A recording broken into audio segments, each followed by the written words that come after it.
Bismillahirrahmanirrahim. Assalamualaikum warahmatullahi wabarakatuh. Kami dari kelompok 2 akan memaparkan materi kami tentang kemiskinan dan pengangguran.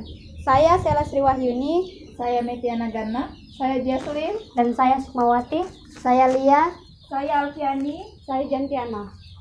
Baiklah, materinya akan kami paparkan. Kemiskinan adalah keadaan saat ketidakmampuan memenuhi kebutuhan dasar seperti pakaian, makanan, pendidikan, dan kesehatan. Kemiskinan disebabkan oleh faktor kelangkaan alat pemenuh kebutuhan dasar atau sulitnya akses menempuh kesehatan dan pendidikan. Kemiskinan dipahami dalam berbagai cara. Pemahaman utamanya mencakup 3 hal. Yang pertama, gambaran kekurangan materi, di mana yang biasanya mencakup kebutuhan pangan sehari-hari, sandang, perumahan, dan pelayanan kesehatan.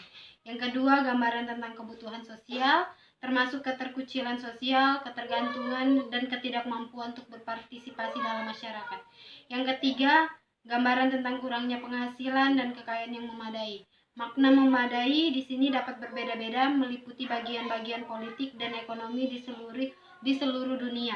Gambaran tentang ini dapat diatasi dengan mencari objek penghasilan di luar profesi secara halal. Perkecualian apabila institusi tempatnya bekerja melarang.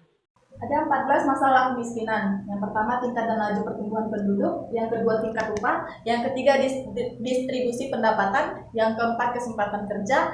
Yang kelima, tingkat inflasi. Yang keenam, pajak dan subsidi.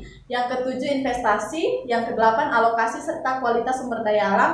Yang kesembilan, ketersediaan fasilitas umum. Yang kesepuluh, penggunaan teknologi. Yang ke-11, tingkat dan jenis pendidikan. Yang ke-12, kondisi fisik dan alam. Yang ke-13, suhu politik. Dan yang ke-14 adalah bencana alam. Jenis kemiskinan. Yang pertama, kemiskinan relatif. Contohnya, banyaknya pengangguran karena lapangan pekerjaan sedikit. Yang kedua, kemiskinan absolut.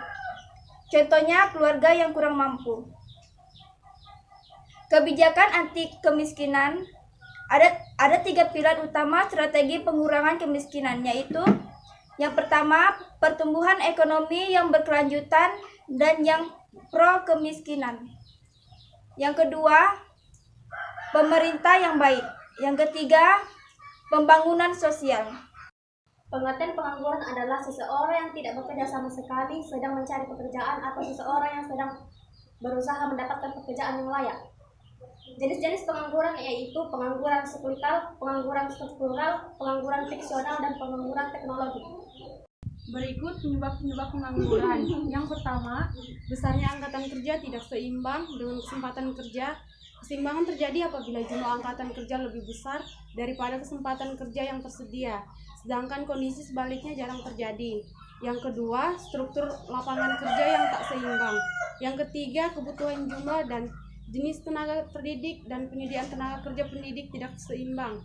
Yang keempat, meningkatnya peranan dan aspirasi angkatan kerja wanita dalam seluruh struktur angkatan kerja Indonesia. Yang kelima, penyediaan dan pemanfaatan tenaga kerja antar daerah tidak seimbang. Dampak pengangguran terhadap perekonomian suatu negara, yaitu yang pertama, pengangguran bisa menyebabkan masyarakat tidak dapat memaksimalkan tingkat kemakmuran yang dicapainya. Hal ini terjadi karena pengangguran bisa menyebabkan pendapatan masyarakat atau secara nyata yang dicapainya masyarakat akan lebih rendah daripada pendapatan potensial.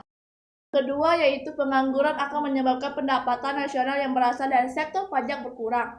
Hal ini terjadi karena pengangguran yang tinggi akan menyebabkan kegiatan perekonomian menurun sehingga pendapatan masyarakat pun akan menurun. Dengan demikian, pajak harus dibayar, masyarakat pun menurun. Yang ketiga, yaitu pengangguran tidak mengalahkan pertumbuhan ekonomi. Adanya pengangguran akan menyebabkan adanya beli masyarakat akan berkurang, sehingga permintaan terhadap barang-barang hasil produksi akan berkurang.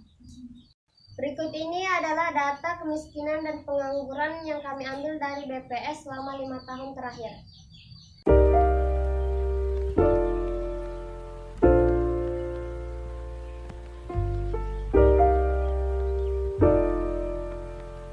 Demikianlah hasil pemaparan dari kelompok kami. Sekian dan terima kasih.